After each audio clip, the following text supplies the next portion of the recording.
আমাদের চাপ ছিল না এবং প্রশাসন ভীষণভাবে আমাদেরকে সহায়তা করেছে।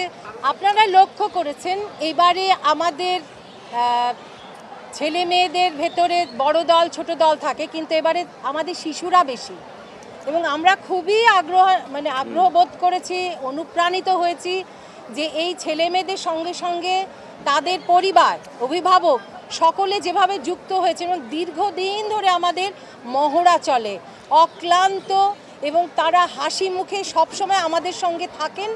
সেই ভরসা এবং আমরা তো শুধু ছেলেমেয়েরা না, তাদের সাথে সাথে তাদের পরিবারগুলো যেভাবে আমাদের সঙ্গে সম্পৃক্ত হয়, এই শক্তিটাই আমাদেরকে এগিয়ে নিয়ে যাবে বলে আমরা মনে করি।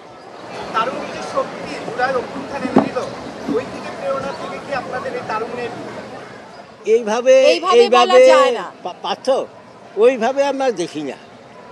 রাষ্ট্র সরকার পরিবর্তন ভিন্ন হচ্ছে, সমাজের গভীরে যেটা চলছে সেটা বলছে।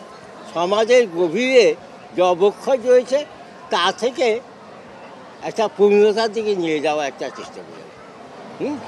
পরিবর্তিত একটা পরিস্থিতিতে এবার ছায়ানটের বর্ষবরণ হলো, এর আগে কখনো হয়নি। এই ক্ষেত্রে নানাবিধ অপশক্তির একটা চাপ সবসময় ছিল। বাংলা বর্ষবরণ কিংবা চাপ ছিল কিনা,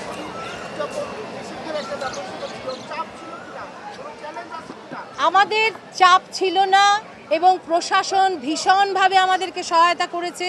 প্রতিদিন সকাল বিকাল তারা খোঁজ রেখেছে এবং সম্পূর্ণ নিরাপত্তার একটা নিশ্চিত করেছেন এবং আপনারা দেখেছেন নির্বিঘ্নে আমাদের জনসমাগম হয়েছে এবং সবাই আনন্দের সঙ্গে এসেছে এবং এইটাই শক্তি। মানুষের যে ঢল নেমেছে আজকে, এইটাই সবচেয়ে বড় শক্তি। এবার ক্ষমা করে দাও আমাদের।